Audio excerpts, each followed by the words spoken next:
হাজিরা তার কবর খনন করছে, কিন্তু কবরের ভিতরে কোত্থেকে যেন সাপ আসে খালি। লাশ সরায় নিয়ে দ্বিতীয় জায়গায় নতুন কবর খনন করেছে।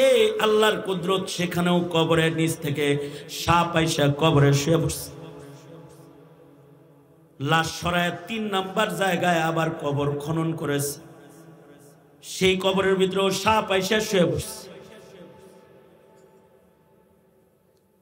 একই ঘটনা বাইহাকি রহমাতুল্লাহ আলাইহি শুআবুল ঈমানের ভিতরে আনছেন। এটা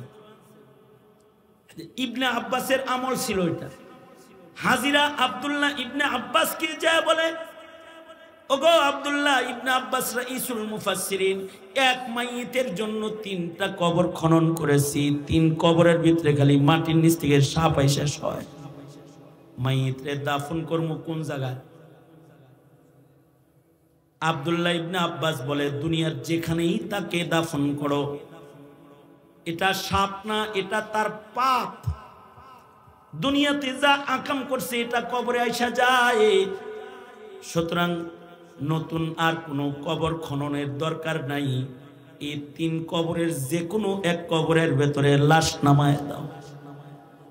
হাজিরা লাশ নামায় দিতে কবরের পারে গেছে, সাপ গর্তের ভেতরে ঢুকে গেছে। এবার লাশ নামাইছে, কিছু সময় পরে সাপ আইসা লাশটাকে পেঁচায় ধরছে।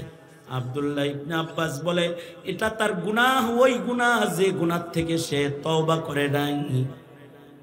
গুনাহ থেকে তওবা না করার কারণে গুনাহ তার কবরে গেছে। সে কবরে যাওয়ার সাথে সাথে তার গুনাহ তাকে লেপটায় ধরছে। এই মৌলবীদের সামনে যারা আইসা বসো, তওবার নিয়ত করে বসবা। জিন্দেগীর গুনাহ কবরে নিয়ে যাও না। পয়গম্বরদের কাছে যে উম্মত তওবা করত, নবী আর আসবে না, মৌলবীরাই তোমাদেরকে তওবার জন্য আহ্বান করবে। যেখানে আলেম আসবে সেখানে মৌলবীর সামনে বসে তওবা করবা, বিনে বিনে কানবা, তোমার গুনাহ যেন তোমার কবরে চলে না যায়। কারণ তোমার কবরে তোমার ছেলে মেয়েও যাবে না, তোমার মালও যাবে না, তোমার দৌলত যাবে না, তবে তোমার সওয়াব যাবে, তোমার পাপাচার তোমার কবরে চলে যাবে।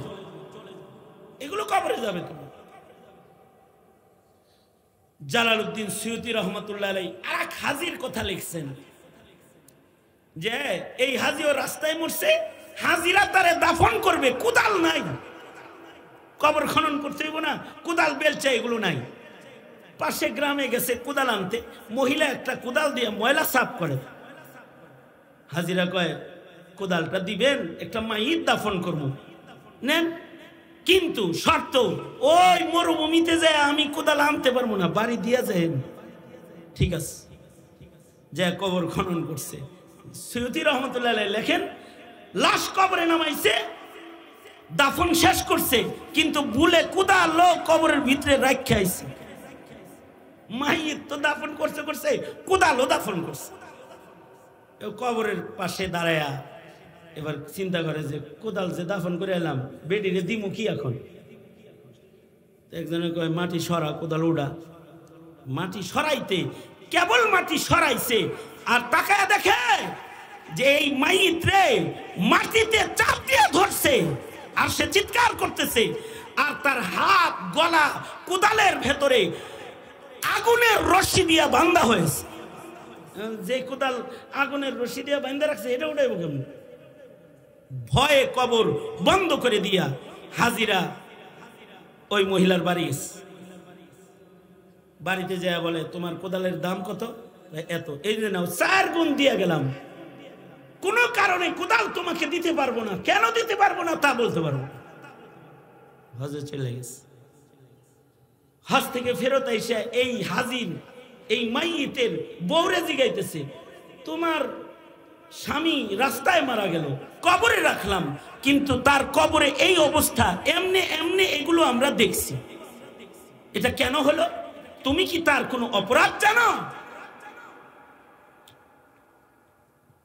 এর মাইয়িতের বিবি বলতেছে, ঠিক সে যে জুলুমটা করছে, আল্লাহ তার সাথে সেই জুলুমটা করছে। কি জুলুম করছে? সে জুলুম করেছে হলো তার পার্টনারকে মরুভূমিতে নিজের হাতে হত্যা করে দাফন করছে। যে কুদাল দিয়ে দাফন করছে ওই কুদাল সুদ্ধা তার কবরের ভেতরে দাফন করে রেখাইছে। আল্লাহ তাআলা তার জুলমের সাজা যেমন করছে তেমন তাকে দান করেছে।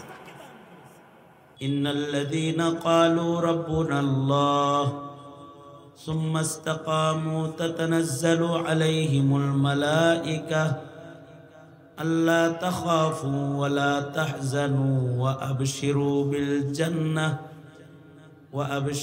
বিল জান্নাতিল্লাতী কুনতুম তুআদুন নাহনু আউলিয়াউকুম ফিল হায়াতিদ দুনিয়া ওয়া ফিল আখিরাহ ওয়া লাকুম ফীহা মা তাশতাহি আনফুসুকুম ওয়া লাকুম ফীহা মা তাদউন নুজুলাম মিন গফুরির রহিম। আল্লাহর পক্ষ থেকে এই এলান হইতে থাকে, আসো আল্লাহর জান্নাতে যাইবা। এখন তো তোমাদের ভয় নাই, চিন্তা নাই, জান্নাত খোলা আছে। আল্লাহ মেজবান, তোমরা মেহমান। যা কামনা করবা, যা কল্পনা করবা তাও এখন তোমার পুরা হইতে থাকে। জান্নাতের মেহমানদারি পাইবা। আর ডাকা হয় ইয়া আইয়াতুহান নাফসুল মুতমাইন্নাহ ইরজিই ইলা রাব্বিকি রাযিয়াতাম মারযিয়াহ ফাদখুলি ফি ইবাদি ওয়াদখুলি জান্নাতি। আল্লাহ পাকও ডাক দেয়, এই আমার জান্নাতের ভিতরে ঢুকে পড়ো, আমি খুশি হয়ে গেছি তোমাদের উপরে। এটা দুনিয়ার মেহনতের উপরে বান্দাকে আল্লাহ তাআলা বরজখে এবং আখিরাতে এই মেহমানদারি দিবেন। বরজখের হায়াত যেটা, এটাও বরজখের হায়াতটাও অস্থায়ী। এখান থেকে আবার আখিরাতের আলমে যেতে হবে। সেখানে দুই দল হবে, একদল জান্নাতি হায়াত পাবে আর একদল দোজখে বলে থাকবে। যারা জান্নাতে যাইব তারা হলো মূল সফল বান্দা। দুনিয়ার হায়াত তারা কাজে লাগাইছে, তাদের আল্লাহ জান্নাত দিয়ে দিব, চিরদিনের জন্য জান্নাত দিব। যেহেতু দুনিয়া থাকার জায়গা না, জামু হলো বরজখে, জামু হলো আখিরাতে আল্লাহর সামনে, যেখানে আমাকে জিজ্ঞাসাবাদ করা হবে দুনিয়ায় যা যা আল্লাহ দিছে এগুলো কেমনে ব্যবহার করেছি, যত নিয়ামত আল্লাহর ভোগ করছি এগুলো আমাদের জিজ্ঞাসাবাদ করা হবে আখিরাতে। সুম্মা লাতুসআলুন্না ইয়াউমাইযিন আনিন নাঈম। যত নিয়ামত আল্লাহ দিছে সব নিয়ামতের জিজ্ঞাসাবাদ আছে। এগুলো যেখানে হবে ওইটার চিন্তা যারা করবে তারা হলো আসলে চালাক চতুর। বেকুব কারা? যারা কবরের দিকে যাইতেছে, মরণ তার কাছে আইতেছে, কিন্তু সে খালি দুনিয়া বানাইতেছে, বাড়ি গাড়ি ইজ্জত এগুলো নিয়ে চিন্তায় আছে, কিন্তু কবরের চিন্তা নাই, হাসরের চিন্তাও তার নেই। নাস্তিকদের কাজ হলো মুমিনের হৃদয় থেকে কবর হাসর সরায় দেওয়া, স্রষ্টার ফিকির সরায় দেওয়া। আর আলেমদের কাজ হলো মুমিনের হৃদয়ের ভেতরে কবরের ফিকির হাসরের ফিকির ঢুকায় দেওয়া। এটা আলেমদের দায়িত্ব।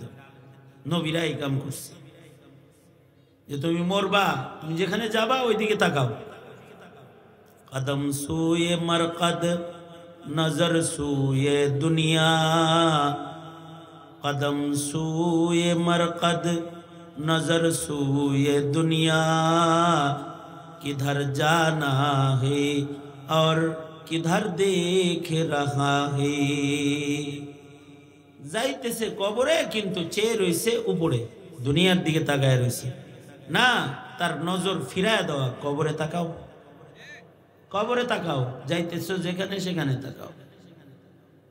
আমি রোগী দেখতে গেছি হসপিটালে, প্যারালাইসিসের রোগী, এক সাইড অচল, এক হাত নড়ে না, এক পা নড়ে না। যায় দেখি যেটা নড়ে চড়ে এটা দিয়ে রিমোট টিপতেছে আর চ্যানেল পাল্টাইতেছে। আমি বললাম একটা কবরে গেছে গা, আর একটা বাকি আছে, অর্ধেক গেছে গা, এটুক লাশ হইছে, এটুক লাশ অচল অচেতন, চিমুট দিলে ব্যথা পায় না, এটা অচল হয়ে গেছে, এটি মরে গেছে, এক সাইড জীবিত আছে, এটা দিয়ে চ্যানেল পাল্টায়। কদম সুয়ে মরকদ নজর সুয়ে দুনিয়া, কিধর জানা হে और किधर देख रहा है। বললাম কাকা মুরব্বী, এটা ঠিক না, আপনি কি লেগে এটা টিপতেছেন? এই যে নেন তসবিহ দিলাম, এটা টানেন আর বলেন আল্লাহ আল্লাহ আল্লাহ। একটু পরে কবরে গেলে আপনাকে জিজ্ঞাসা করা হবে মার রব্বুকা, তোমার রব কে, জিজ্ঞাসা করা হবে। ওই প্রস্তুতি নেন। আমাদের ওই চিন্তা ভাবনা নাই, আমাদের এই চিন্তা নাই, কিন্তু সোয়া লাখ সাহাবীর এক চিন্তা, এক ধান্দা যে কবরে যেন গুনাহ না যায়। এই কারণে কারোর গুনাহ হইলেও সে তওবার লেগে পাগল হয়ে গেছে, খালি কবরের চিন্তা করছে, আখিরাতের চিন্তা করছে। কারণ ওইটাই হলো আসল, আখিরাতটাই দামি, আখিরাতটাই স্থায়ী। ওয়াল আখিরাতু খায়রুম ওয়া আবকা। দুনিয়া অনুত্তম, আখিরাত উত্তম। দুনিয়া অস্থায়ী, আখিরাত স্থায়ী। বলেন আখিরাত স্থায়ী। স্থায়ী জায়গার চিন্তা করব না, স্থায়ী জায়গার চিন্তা করতো সাহাবায়ে কেরাম। এক সাহাবী আল্লাহর রাসূলকে খুশি করে আলাইছে, কোনোভাবে খুশি করছে। নবীর দুশমনকে হত্যা করেছে, নবী খুশি হয়ে গেছে। তো খুশি হয়ে আল্লাহর রাসূল বললেন, আমি তোমার উপরে খুশি হয়ে গেছি, তোমার কি লাগবে, কি চাও, তুমি যা চাইবা আমি তোমাকে তাই দিব। অনেক সময় বাপ সন্তানকে বলে কি চাও, খুশি হয়েছি একটা কিছু চাও, যা চাইবে তাই কিনে দেবো। জামাই বউরে কয় তোমার উপরে আমি খুশি, কি লাগবো কও দেই। ঠিক না? আল্লাহর রাসূল নিজের সাহাবীকে বলতেছে আমি তোমার উপরে খুশি হয়ে গেছি, কি লাগবে, কি চাও, কি যা চাও তাই দিব। নবীজি বলছে এই কথাটা। সাহাবী কি কয়? সাহাবীর চিন্তা তো খালি কবরে, আখিরাতে। সাহাবী বলে আল্লাহর নবী আপনার হাতের এই লাঠিটা দেন। লাঠি, নবীর হাতের লাঠি নিতেছে। নবীর হাতের ছোঁয়ার জিনিস লাঠি, এটা নে, নবীর হাতের জিনিস, এটা নিউ, এটা দেন আমারে, লাঠি দেন। আল্লাহর রাসূল হায় হায় এই একটা এই ছোট জিনিস চাইলা, নাও দিলাম। এটা চাইছে ছোটটা, আবার কোন সাহাবী বড়টাও চাইছে। আর এক সাহাবী আছে, এই সাহাবীও নবীজিরে খুশি করে আলাইছে, কোনোভাবে খুশি করছে। নবীজি বললেন যে তোমার উপরে আমি খুশি, কি চাইবা চাও, যা চাইবা দিমু। এই সাহাবী আবার ওই ছোট জিনিস চায় না, এটা বড়টা চাইতেছে। এ কয় রিফাকাতুকা ফিল জান্নাহ, আমনের লগে জান্নাতে রেফাকাত চাই, আপনার সাথে জান্নাতে থাকতে চাই, এটা চাই। আল্লাহর রাসূল বললেন নবীর সাথে জান্নাতে বেশি বড় চাইয়া ফেলাইছো, আর একটু ছোট করে চাও। নবীজি এরে বলতেছেন তুমি আরো ছোট করে চাও, বেশি বড়টা চাইয়া ফেলাইছে। যে বড়টা চাইছে তারও ফিকির হলো আখিরাত, আর যে ছোটটা চাইছে তারও ফিকির আখিরাত। সাহাবী বলে রিফাকাতুকা ফিল জান্নাহ, আমি আপনার রিফাকাত চাই, জান্নাতে আপনার কাছে থাকতে চাই। আল্লাহর রাসূল বলে অন্য কিছু চাও? সাহাবী কয় না, যেটা চাইছি এইটাই দিবেন আপনি, এইটাই চাই আমি, এটা আমার দিতে। আল্লাহর রাসূল বলেন ঠিক আছে দিয়ে দিলাম, কিন্তু কাছে যদি থাকতে চাও, যদি বেশি কাছে আমার নিকটে থাকতে চাও, তাহলে আলাইকা বিকাসরাতিস সুজুদ, বেশি বেশি সেজদা দিবা। জীবনে সেজদা যত বেশি হবে তত আমার নিকটে থাকবে। আল্লাহু আকবার বলেন। যত সেজদা বেশি হইব তত আমার কাছে থাকবে। আমরা তো এই জিনিস বুঝি না, এ কারণে আমরা নামাজ পড়ি না, আমাদের নফল নামাজ নাই, আমাদের তাহাজ্জুদ নাই, আমাদের আওয়াবিন নাই, আমাদের ফরজ আদায় নাই। এই যুগের মুসলমানের নামাজ তো শুক্রবারে 2 রাকাত, আপনারা না, আপনারা সবাই খুব ভদ্রলোক। এই যুগের মুসলমানের নামাজ হলো ঈদের নামাজ। অনেকেই আছে শুধু ঈদের নামাজ ছাড়া আর নামাজ পড়ে না। আবার অনেকে আছে জানাজার নামাজও পড়ে না, কিন্তু মুসলমান, জানাজাও পড়ে না। আমি এক জানাজায় গেছি, জানাজা পড়াইছি আমি, একটা চেয়ারে বইয়া রইছে, পায়ের উপরে পা উঠায়া, ভদ্রলোক। আমি ভাবলাম মাইয়িত তারে কাফেররাও মোহব্বত করে রে, মুসলমান তো জানাজায় আইসে, কাফেরও আইসে চেয়ারে বইয়া রইছে। আমি কাছে গেছি, যা নাম জিজ্ঞেসি, নাম যা কইল মুসলমানের নাম, সুন্দর একটা নাম। আমি বললাম ভাই জানাজা পড়লেন না কেন? আপনারা হুজুররা খালি পেছ লাগে, জানাজা তো 2-4 জনে পড়লে সবার উপরে আদায় হয়ে যায়। মানে হে আমারে শিখায় আলাল কিফায়া, এটা আমার উপরে জরুরি না, আমার পক্ষ থেকে আপনারা পড়ছেন, হয়ে গেছে। আমি বললাম ঠিক আছে, আলাল কিফায়া হয়ে গেছে, ঠিক আছে। তো কিন্তু নবী যে জানাজার একটা সওয়াব ঘোষণা করছে, অফার, সেটা হলো একটা জানাজা কেউ পড়লে তাকে আল্লাহ 1 উহুদ পাহাড় পরিমাণ সওয়াব দান করবে। এটা কই পাইবেন আপনি? যে একটা জানাজা পড়বে তাকে আল্লাহ 1 উহুদ সওয়াব দান করবে, 1 উহুদ পাহাড়ের সমান সওয়াব। তো একজনে কয় হুজুর এর লগে আলাপ করে লাভ নেই, ওযু জানে না। ওযু করতে হইব না জানাজা বললে? ওযু জানে না। এতটা দিন থেকে দূরে, যারা দিন থেকে এত দূরে, তারা জান্নাতে তাহলে নবী থেকে কত দূরে হবে। আর যাদের জীবনে সেজদা বেশি, তারা নবীর কাছে থাকবে। আলাইকা বিকাসরাতিস সুজুদ, এটা সাহাবায়ে কেরাম বুঝতেন। এ কারণে ১৬ লক্ষ সাহাবীর গুণ হলো ফি উজুহিহিম মিন আসারিস সুজুদ, সাহাবীদের চেহারার ভিতরে সেজদার দাগ। কারণ সাহাবী জানে জীবনে যত সেজদা বেশি হবে তত নবীর কাছে থাকা যাবে। সেজদার দাগ হলে আল্লাহর প্রিয় হওয়া যাবে। মায়ের দাগ হলে দলের প্রিয় হয়। মায়ের দাগ, একজন আমার কাছে কয় হুজুর, আমার হাত দিছে নিয়ে কয় দেখছেন হুজুর এই যে গুলি, এই যে গুলি ভিতরে আছে, এই যে চাইনিজ কোরালের কোপের দাগ, এই যে রামদার কোপের দাগ। কয় হুজুর 10 বছর পরে বাইরেছি। কি আপনি কি বিএমপি করেন? কয় জি হুজুর। বড় নেতা মনে হয়? কয় জি হুজুর। দেন না এর লেগে আমার মারছে, আমি বাইরে থাকলে হুজুর আমার মায়ের আলাইতো। দেন না কত মায়ের দাগ। আপনি কি নিয়ত করছেন? আপনি শোধ লইবেন না, আপনার যে মাইরটা দিছে এটা শোধ লইবেন না, কিছু কয়টায় না। আমি কই ভালো হয়ে যান, ভালো হইতে পয়সা লাগে না। গণতন্ত্র নামক কুফরি মতবাদের দাসত্বের দাগ লয়া কবরে যাবেন না। একাত্মবাদ বিশ্বাসী আবেদের কিছু ইবাদতের দাগ দেহের ভেতরে লাগায় কবরে যান। নামাজ কালাম পড়েন, সেজদা দেন, কপালে সেজদার দাগ লন। হতে পারে সেজদার দাগের কারণে আল্লাহ কবরের আযাব মাফ করে দিবে, হতে পারে। সুতরাং যারা নামাজ পড়ে না, যাদের দেহে সেজদার দাগ নাই, সেজদার দাগ লও। হাঁটুর মধ্যে যেন সেজদার দাগ থাকে, পায়ে যেন বসতা নামাজ পড়তা দাগ থাকে, কপালে যেন সেজদার দাগ হয়। সাহাবীদের সবার কপালে সেজদার দাগ ছিল, কারণ সাহাবীরা জানতো সেজদা বেশি, আল্লাহ আল্লাহর রাসূলের কাছাকাছি বেশি। ফি উজুহিহিম মিন আসারিস সুজুদ, তাদের চেহারায় সেজদার দাগ ছিল।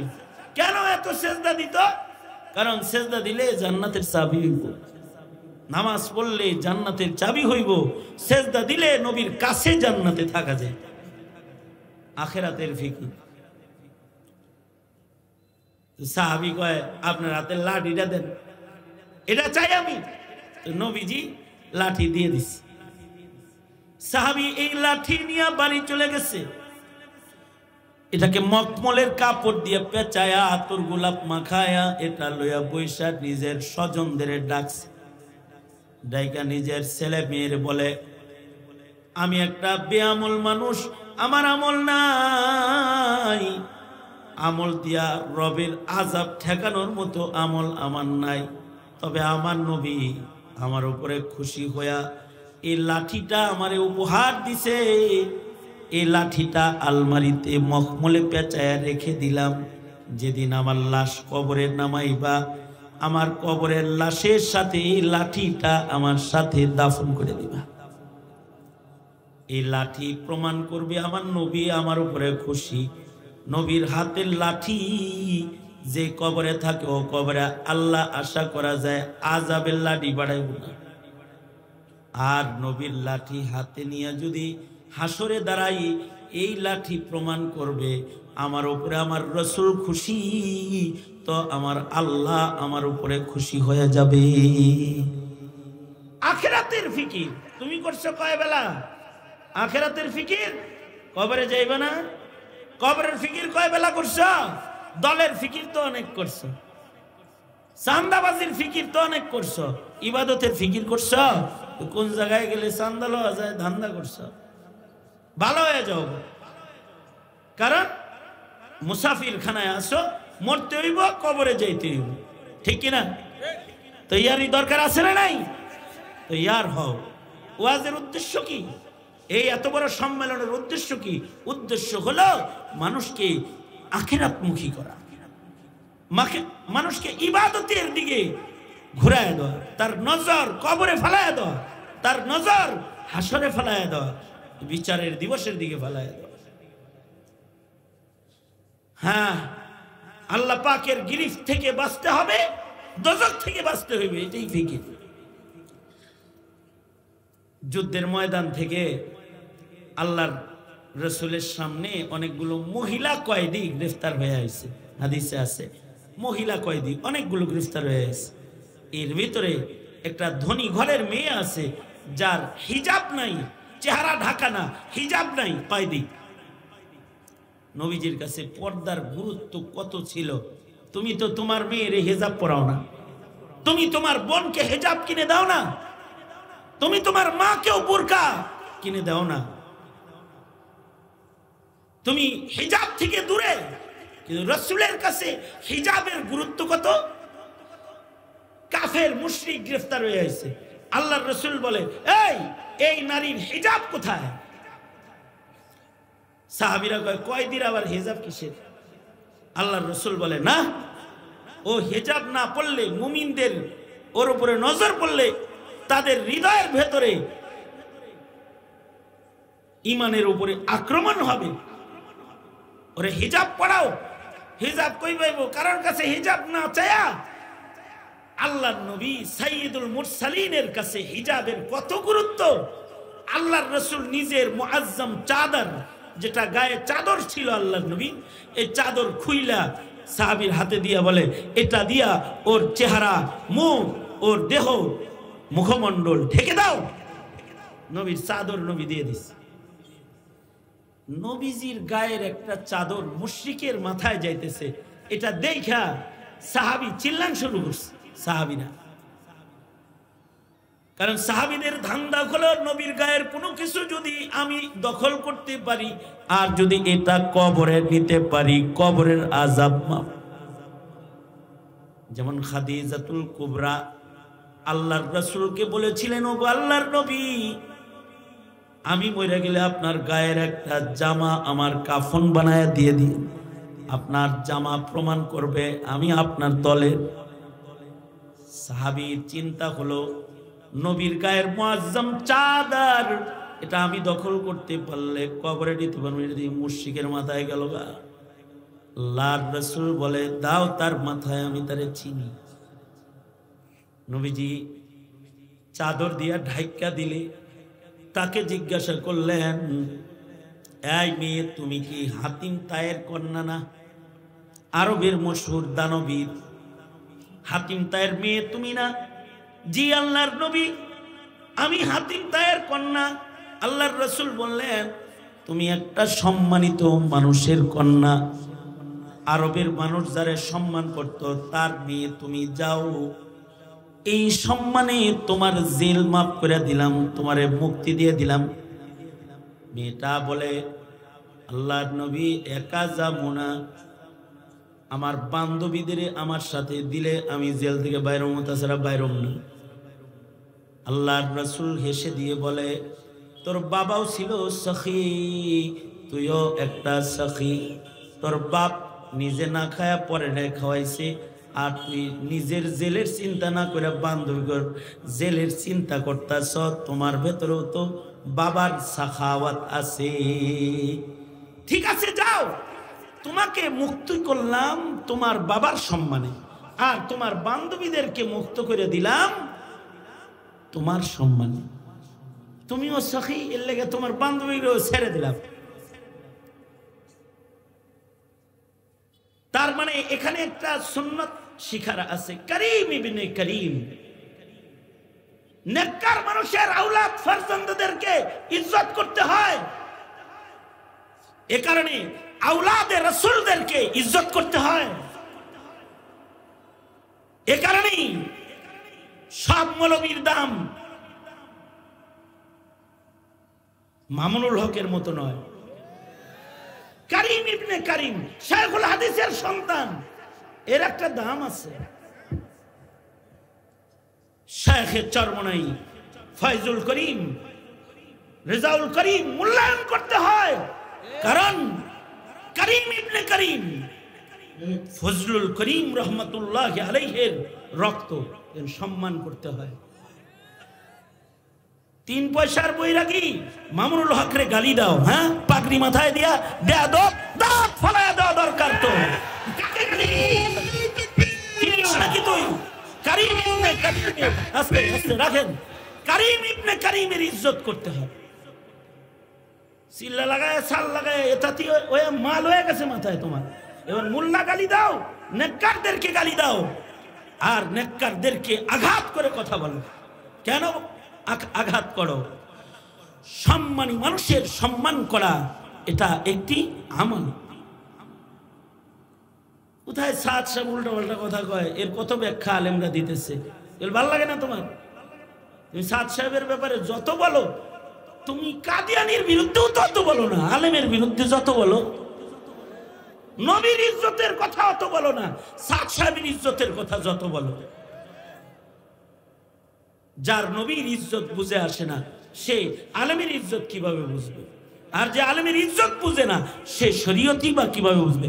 জায়েজ আর না জায়েজই সে কি বুঝবে? সে তো হাউকাউ করবেই। ভালো হয়ে যাও। আল্লাহর রাসূল সাল্লাল্লাহু আলাইহি ওয়াসাল্লাম এই হাতিম তার মেয়েরেও সম্মান করলেন, নিজের মুআজ্জম চাদর দিয়ে দিলেন। কিন্তু আল্লাহর রাসূলের চাদরের স্পর্শে তার পরিবর্তন কি হইল? হাতিম তাহের কন্যা বলে, ওগো আল্লাহর নবী, দুনিয়ার জেলখানার থেকে মুক্তি পাইলাম, কবর হাসরের দোজকের জেলখানার থেকে একটু মুক্তি দিবেন না আমারে? নবীজির সান্নিধ্য তাকে কবর হাসরের চিন্তা করায়া দিছে, কালেমা পড়ে ফেলেছে। নবী আর পাইবা না। আলেমদের সোহবতে যখন কেউ যায়, তখন তার ভেতরে ওরকম কবরের চিন্তা ঢুকে, হাসরের চিন্তা ঢুকে, যে কবরে কেমনে থাকবো, হাসরে আল্লাহর আদালতে কিনিয়া দাঁড়াবো। যতক্ষণ পর্যন্ত এই ফিকির হৃদয়ের ভেতরে না ঢুকবে, ততক্ষণ পর্যন্ত আখিরাতের সম্বল উপার্জন দুনিয়ার মাটিতে করতে পারবা না। এ কারণে যেদিকে যাইবা ওই দিকের চিন্তা করো। জাতি আজ দিশেহারা, নাস্তিকদের পিছনে ঘুরে, মুরতাদদের পিছনে ঘুরে, মিশনারিদের ছবলে কবলে পড়ে ঈমান নষ্ট, আখিরাত ভুলে গেছে। কবর হাসর ভুলার কারণে ঘুমন্ত নামাজীদেরকে পিটায় হত্যা করতে পেরেছে। ওর হিসাবের চিন্তা নাই, কবরের চিন্তা নাই।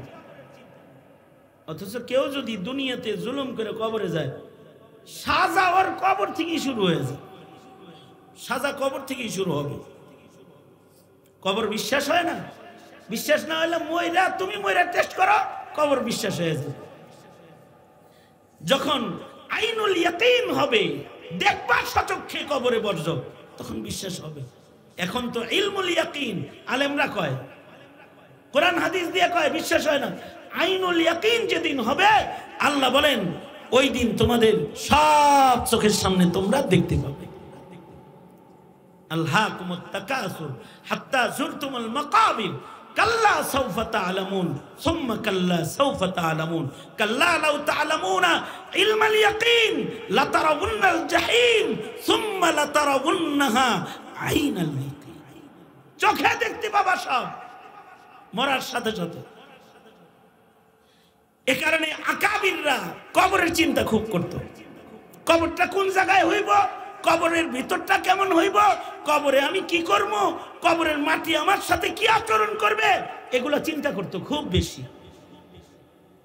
এ কারণে সাহাবায়ে কেরাম কবরে আল্লাহর কাছে ইবাদতের মওকাও খুঁজছে। কবরের ইবাদতে কোনো সওয়াব নাই, কিন্তু তারপরেও সাহাবী বলতো দোয়ার ভিতরে, ওগো আল্লাহ, কোরআন পড়া তৃপ্তি মিটে নাই, কবরে আমাকে কোরআন পড়ার সুযোগ দিবেন। রেওয়ায়াতে আছে সাহাবী মারা যাওয়ার পরে কবরের ভিতর থেকে কোরআনের আওয়াজ বাইরে আইতো, সে কবরে কোরআন পড়ে। আমাদের এক বুজুর্গ সাবিত বুনানি রহমাতুল্লাহ আলাইহি, উনি দোয়া করতেন, আল্লাহ, নামাজ পড়া তৃপ্তি মিটে নাই, কবরে আমি আমার কবরটা ইসরাফিলের বাঁশি পর্যন্ত মসজিদ চাই, মুসাল্লা হিসেবে চাই, নামাজ পড়তে চাই। ও তো হিলিয়াতুল আউলিয়াতে আছে, বৃষ্টির পানিতে ওনার কবর ভেঙে গেছে, ছিদ্রি হয়েছে, দেখে সাবেত বুনানি উনি দাঁড়ায় দাঁড়ায় নামাজ পড়তেছে। মালিক ইবনে দিনার রহমতুল্লাহ আলাইহি হাম আসর হাম ওমর বুজুর্গ ছিলেন, কবরে নামাজ পড়তেছে। আর কেউ যদি আকাম করে, আকাম করলে আকাম করার শাস্তি কবরের ভিতর থেকে স্টার্ট হয়ে যায়। জালালউদ্দিন সুয়ুতী রহমতুল্লাহ আলাইহি কবরের হালতের ঈমান ঠিক করার জন্য আলাদা কিতাব লিখছেন। তাফসীরে জালালাইন তো লিখছেনই, আলাদা কিতাব লিখছেন, শারহুস সুদূর ফি আহওয়ালিল মাউতা ওয়াল কুবুর, জালালউদ্দিন সুয়ুতীর লেখা কিতাব। সেখানে জালালউদ্দিন সুয়ুতী লেখেন, বাগদাদ থেকে একটা কাফেলা মক্কায় যাইতেছে হজে, রাস্তার মাঝখানে হজের কাফেলার এক হাজি মারা গেছে। হাজিরা তার কবর খনন করছে, কিন্তু কবরের ভিতরে কোত্থেকে যেন সাপ আসে, খালি লাশ সরায় নিয়ে দ্বিতীয় জায়গায় নতুন কবর খনন করেছে। আল্লাহর কুদরত, সেখানেও কবরের নিচ থেকে সাপ আইসা কবরে শুয়ে পড়ছে। লাশ সরায় 3 নাম্বার জায়গায় আবার কবর খনন করেছে, সেই কবরের ভিতরেও সাপ আইসা শুয়ে পড়ছে। একই ঘটনা বাইহাকি রহমাতুল্লাহ আলাইহি শুআবুল ঈমানের ভেতরে আনছেন। এটা ইবনে আব্বাসের আমল ছিল। এটা হাজিরা আব্দুল্লাহ ইবনে আব্বাসকে যায় বলে, ওগো আব্দুল্লাহ ইবনে আব্বাস রাইসুল মুফাসসিরিন, এক মাইয়িতের জন্য 3টা কবর খনন করেছি, 3 কবরের ভিতরে খালি মাটির নিচ থেকে সাপ আইসা হয়। মাইয়িতরে দাফন করব কোন জায়গায়? আব্দুল্লাহ ইবনে আব্বাস বলে, দুনিয়ার যেখানেই তাকে দাফন করো, এটা সাপ না, এটা তার পাপ। দুনিয়াতে যা আকাম করছে এটা কবরে আইসা যায়। সুতরাং নতুন আর কোনো কবর খননের দরকার নাই। এই 3 কবরের যে কোনো এক কবরের ভেতরে লাশ নামায় দাও। হাজিরা লাশ নামায় দিতে কবরের পারে গেছে, সাপ গর্তের ভেতরে ঢুকে গেছে। এবার লাশ নামাইছে, কিছু সময় পরে সাপ আইসা লাশটাকে পেঁচায় ধরছে। আব্দুল্লাহ ইবনে আব্বাস বলে, এটা তার গুনাহ, ওই গুনাহ যে গুনাহ থেকে সে তওবা করে নাই। গুনাহ থেকে তওবা না করার কারণে গুনাহ তার কবরে গেছে। সেই কবরে যাওয়ার সাথে সাথে তার গুনাহ তাকে লেপটায় ধরছে। এই মৌলবীদের সামনে যারা আইসা বসো, তওবার নিয়ত করে বসবা, জিন্দেগীর গুনাহ কবরে নিয়ে যাও না। পয়গম্বরদের কাছে যে উম্মত তওবা করত, নবী আর আসবে না, মৌলবীরাই তোমাদেরকে তওবার জন্য আহ্বান করবে। যেখানে আলেম আসবে সেখানে মৌলবীর সামনে বসে তওবা করবা, বিনে বিনে কানবা। তোমার গুনাহ যেন তোমার কবরে চলে না যায়। কারণ তোমার কবরে তোমার ছেলে মেয়েও যাবে না, তোমার মালও যাবে না, তোমার দৌলত যাবে না, তবে তোমার সওয়াব যাবে, তোমার পাপাচার তোমার কবরে চলে যাবে। এগুলো কবরে যাবে। তোমার জালালউদ্দিন সুয়ুতী রহমতুল্লাহ আলাইহি আর এক হাজির কথা লিখছেন যে এই হাজিও রাস্তায় মরছে, হাজিরা তারে দাফন করবে, কুদাল নাই, কবর খনন করতে হইব না, কুদাল বেলচা এগুলো নাই। পাশে গ্রামে গেছে কুদাল আনতে, মহিলা একটা কুদাল দিয়ে ময়লা সাফ করে। হাজিরা কয় কুদালটা দিবেন, একটা মাইয়িত দাফন করবো, নেন, কিন্তু শর্ত ওই মরুভূমিতে যায় আমি কোদাল আনতে পারবো না, বাড়ি দিয়া যায়। ঠিক আছে, যা কবর খনন করছে। সুয়ুতী রহমতুল্লাহ আলাইহি লেখেন, লাশ কবরে নামাইছে, দাফন শেষ করছে, কিন্তু ভুলে কোদাল কবরের ভিতরে রাখা আইছে। মাইয়িত তো দাফন করছে করছে, কোদালও দাফন করছে। কবরের পাশে দাঁড়ায়া এবার চিন্তা করে যে কোদাল যে দাফন করে এলাম, বেডিরে দিমু কি এখন? একজনে কয় মাটি সরা, কোদাল উড়া।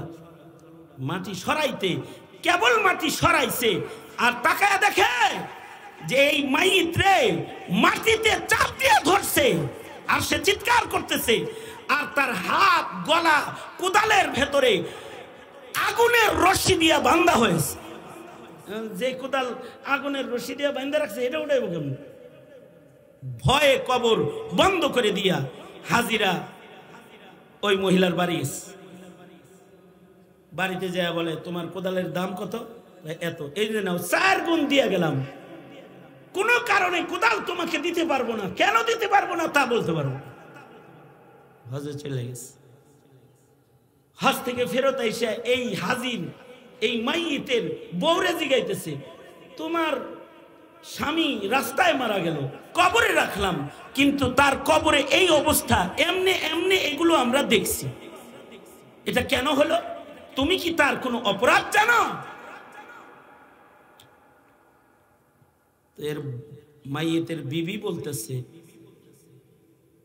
ঠিক সে যে জুলুমটা করছে আল্লাহ তার সাথে সেই জুলুমটা করছে। কি জুলুম করছে? সে জুলুম করেছে হলো তার পার্টনারকে মরুভূমিতে নিজের হাতে হত্যা করে দাফন করছে। যে কুদাল দিয়ে দাফন করছে, ওই কুদাল সুদ্ধা তার কবরের ভেতরে দাফন করে রেখাইছে। আল্লাহ তাআলা তার জুলমের সাজা যেমন করছে তেমন তাকে দান করেছে।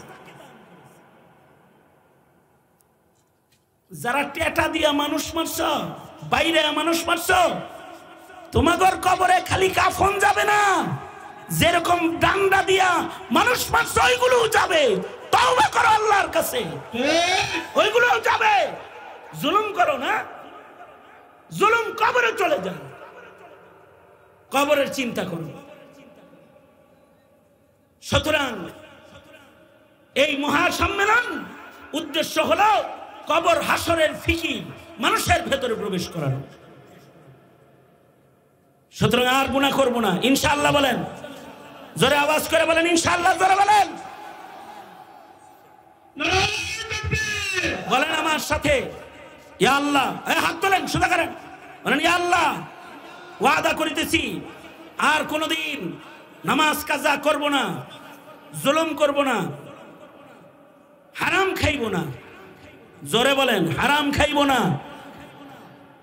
আলেমদের সাথে থাকবো, জালেমদের লগে থাকবো না।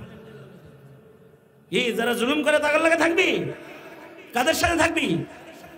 বলো তাইলে, আলেম ওলামা যেখানে, আরো জোরে চিল্লে আওয়াজ করে বলো, আলেম ওলামা যেখানে, আলেম নাই যেখানে, আলেম ওলামা যেখানে, ইনশাআল্লাহ। মনে থাকবে তো ইনশাআল্লাহ? দোনো হাত উপরে তোলেন।